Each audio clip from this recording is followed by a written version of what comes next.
우리는 성경을 통해서 보면 많은 이야기를 듣습니다. 특별히 잘 아는 본문 중에 하나가 오병이어의 기적입니다.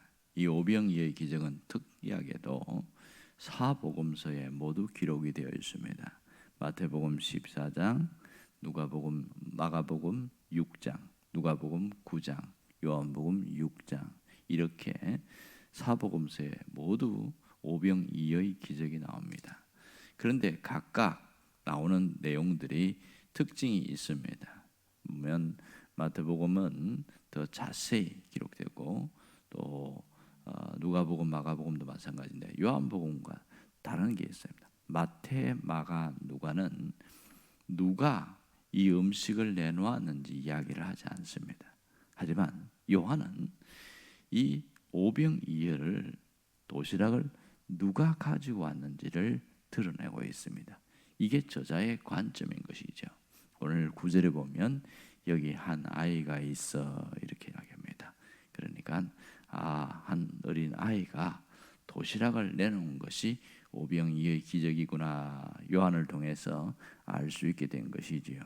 그래서 오늘 우리가 초점은 오병이어의 기적에서 이 아이의 관심을 갖고 가려고 합니다. 아이가 누구냐? 이 아이는 어떤 사람이냐? 헬라어 원문을 보면 아이 할 때 보통 아이야 이렇게 할 때 어린아이를 말하는 게 아닙니다. 주로 20대 미만의 모든 사람을 아이라고 이렇게 표현할 때가 많습니다. 그러면 이 아이는 10대, 그러니까 10살부터 20살까지 사이에 있는 한 10대 소년인 것을 알 수가 있겠지요. 적어도 만 12세, 15세까지 그 정도 되는 아이다, 소년이다는 것을 우리가 충분히 짐작할 수 있습니다. 어떻게 베세다 들방까지 오게 되었을까? 이것은 아마도 예수님에 대한 소문을 듣고 함께 놀러 가듯이, 소풍 가듯이 아마 오게 되었던 모양입니다. 그래서 이 베세다 들판에 왔을 때 그냥 호기심 반, 그냥 함께 따라오는 것도 노는 거 반, 그런 모양으로 왔는데 예수님의 말씀을 듣고 신기하기도 했겠죠. 또 치유하는 장면도 많았으니까. 여기 보면 마태복음 14장에 보면 여러 병자들이 왔다는 얘기를 하고 있습니다. 거기 보면 뭐 다리를 저는 사람, 눈이 앞이 안 보이는 사람, 그런 많은 병자가 왔고 예수님이 말씀도 하시고 치유도 하고 뭐 그런 광경들을 함께 보게 된 것 같습니다. 적어도 모인 시간이 아마 오전에 모였다면 해가 뉘엿뉘엿 넘어갈 때까지니까 적어도 8시간 이상의 긴 시간 동안 함께 거기에 베세다 들판에 있었던 모양입니다. 문제는 해가 떨어질 때에 배가 고팠던 거죠. 마태는 이 오병이어의 기적이 일어난 시간을 이야기를 합니다. 그때가 해질녘이었다는, 이 요한은 누가 이것을 갖고 왔느냐에 집중했다면 마태는 언제 이런 일이 일어나는 것을 이야기를 하고 있어 합니다. 자, 보면 이때에 먹을 것이 떨어질 때 심각한 문제가 생긴 것이죠. 여기에 보면 오늘 요한복음에는 누가 합니까? 빌립에게 와서 예수님이 뭐라고 이야기합니까? 야, 먹을 게 있냐 물었을 때 한번 어떻게 하면 되겠냐, 그렇게 얘기한 얘기가 자세하게 기록이 나옵니다. 우리가 익히 알고 있지요. 빌립은 머리가 굉장히 좋습니다. 특히 계산적이고요. 그래서 한 사람씩 조금씩 돈 좀 내고 뭐 이렇게 먹을 것 좀 생기고 해도 싸놔도 이걸 나누려면 너무 사람이 많으니까 계산해 보니까 200데나리온 됩니다. 그렇게 200데나리온이 한 노동자의, 한 사람의 품삯이, 일용직 노동자가 하루 종일 일하면 한 데나리온 받으니까, 제가 그랬잖아요. 우리가 한국식으로 하면 일반적으로 일용직 노동자가 일반적으로 한 15만 원 받습니다. 일반적으로. 그러면 이 사람들이 현장에서 일을 했다 치면 200데나리온은 3천만 원 되는 어마어마한 돈이 들어갑니다. 문제는 돈도 돈이지만 여기에 장정 5천 명이니까 여자와 어린아이 하면 적어도 10,000명에서 많게는 20,000명 가까이 되는데 이 사람들이 먹을 수 있는, 공급할 수 있는 양식이 어디 있냐는 거예요. 그걸 또 누가 들고 오겠냐는 거예요. 이 복잡한 상황 속에서 이 오병이어의 기적이 시작되었던 것을 우리가 알고 있습니다. 여기까지 우리가 알고 있는 정보입니다. 자, 가장 중요한 것은 이 아이가 어떻게 내놓았을까 하는 겁니다. 자기가 어머니가 싸준 도시락을 내놓았는데 어떻게 해서 이것을 내놓을 수 있었을까? 제가 어제 무슨 얘기했냐면 이 아이가 예수님의 말씀을 듣고 은혜를 받아서 그랬다 얘기를 했습니다. 분명한 것은 예수님이 긴 시간 동안 치유도 하셨지만 말씀을 전하셨다는 것은 분명합니다. 거기서 하나님 나라에 대한 얘기가 가장 많은 주제였을 거라고 판명됩니다. 하나님 나라가 여기 있다 저기 있다 하지 않고 너희 가운데 하나님 나라가 임한 것이다. 그러면서 어쩌면서 팔복에 나오는 말씀을 다시 재현해서 얘기할 수도 있고, 이런 상황에서 말씀을 쭉 풀어나가는데 굉장히 은혜를 받은 거예요. 이 아이가 너무너무 은혜를 받고 감동이 되었습니다. 자, 우리 식으로 하면 단순히 한 좋은 선생님 랍비로 바라다는데 그분이 구원자 예수님인 것으로 새롭게 느껴지게 된 것이죠. 우리 식으로 하면 어떤 변화가 일어난 겁니까? 구원의 변화가 일어나게 됐습니다. 그런 이 변화에 있어서 이 아이는 기꺼이 자기의 것을 내놓는데 아까워하지 않았다. 이게 오늘 초점이었던 걸 알 수 있습니다.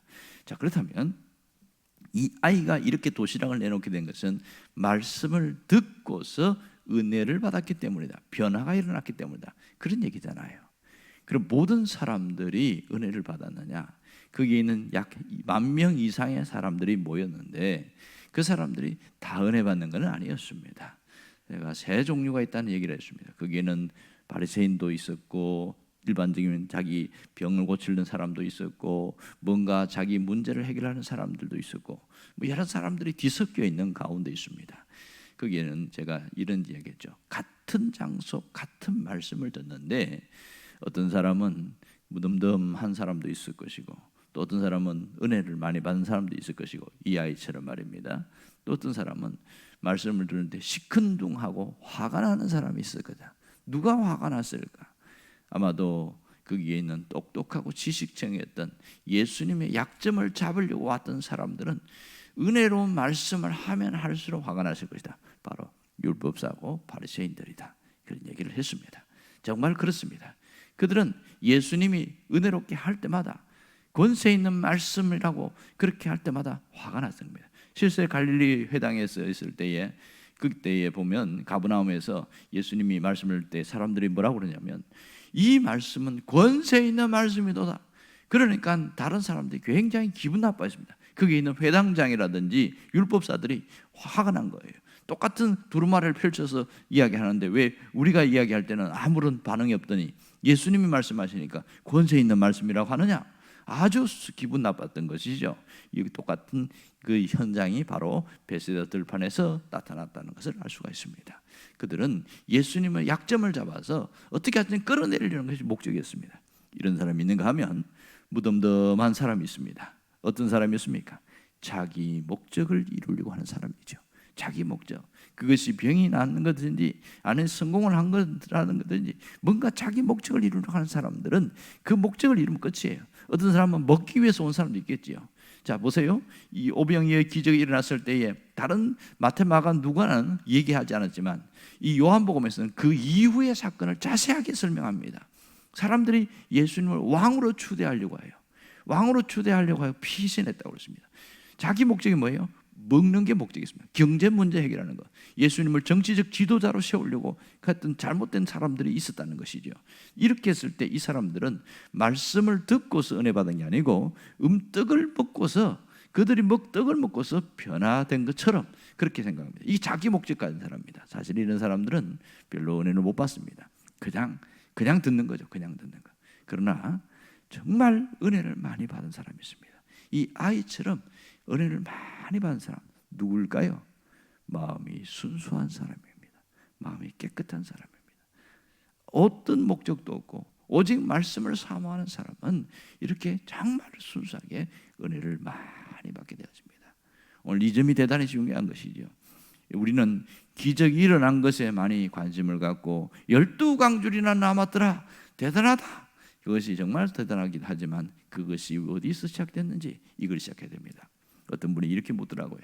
여러분, 오병이어의 기적은 어떻게 해서 생겼습니까?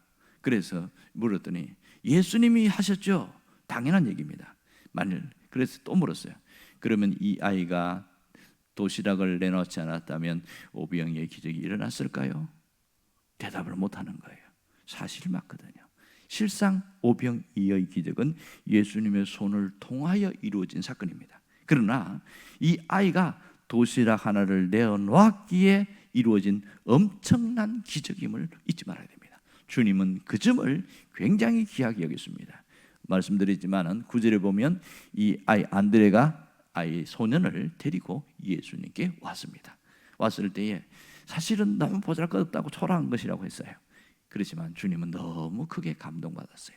이 아이가 자기 먹을 것, 생존에 관련된 것을 자기가 먹지 않고 갖고 왔다는 것 때문에 주님이 크게 감동받으셨죠. 그리고 아마 행간의 이야기를 보면 크게 축복해 주었을 가능성이 많습니다. 그리고 나서 하늘을 우러러 주님이 축사하셨습니다. 축사가 뭡니까? 감사 기도죠.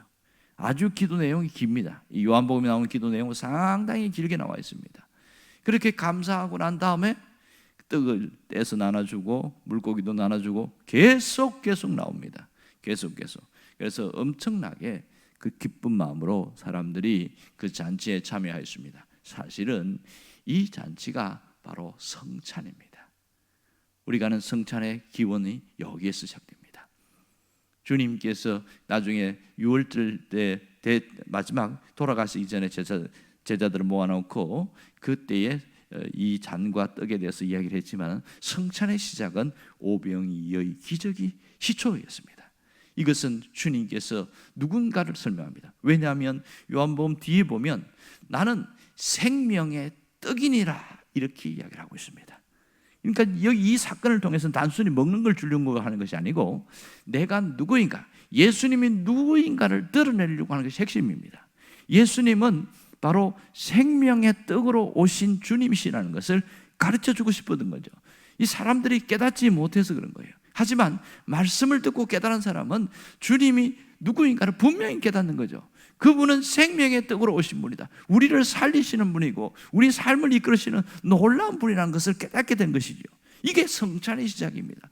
여러분, 성찬에는 떡과 포도주로 시작되지만 핵심은 뭡니까? 그것을 통해서 주님과 함께 연합됨, 함께 동화되는 것, 생명의 떡이신 주님과 내가 함께 한다는 것, 그걸 누리고 느끼는 거 아니겠습니까? 그것을 주님이 나중에 풀어주고 있잖아요.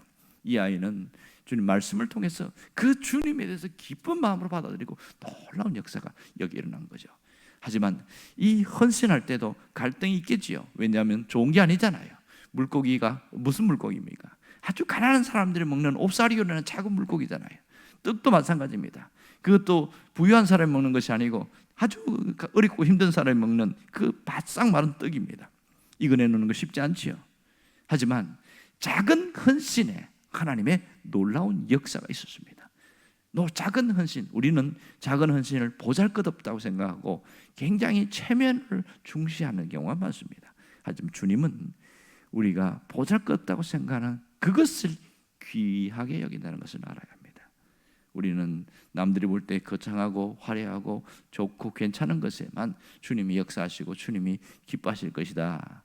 결코 그렇지 않습니다. 주님은 아주 보잘것없고 연약한 모습이지만 그 진심으로 하나님 앞에 내놓을 때에 놀라운 역사가 일어났습니다. 여기서 또 하나 잊지 말할 것은 작은 헌신을 통하여 있는 것을 내어놨을 때에 하나님의 역사가 일어났습니다.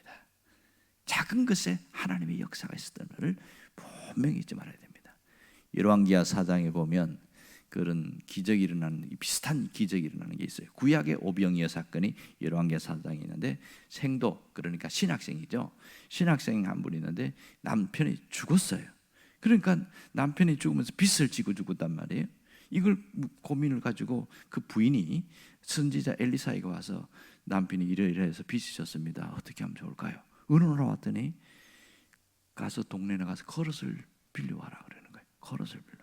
있는 대로 다 그릇을 빌려와라. 그리고 문을 닫고 너희 집에 기름이 있냐? 있다는 거예요. 이만큼 남아있다는 거예요. 그걸 갖고 그릇에 부으라는 거예요.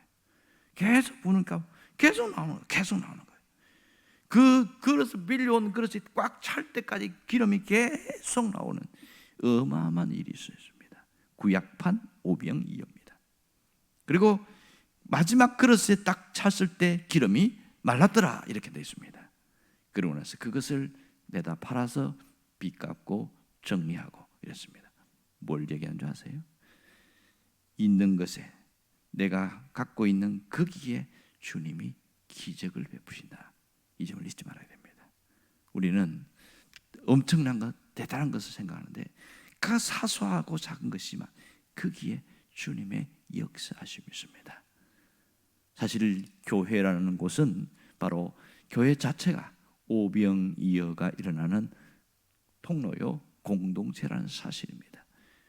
어쩌면 세상 사람들 볼 때는 교회를 아주 하잘것없는 것처럼 취급합니다. 왜냐하면 세상은 돈과 힘의 논리, 권력의 논리로 흘러가기 때문에 교회는 굉장히 하찮게 보입니다. 그러나 주님이 보시는 것은 완전히 다른 것이죠.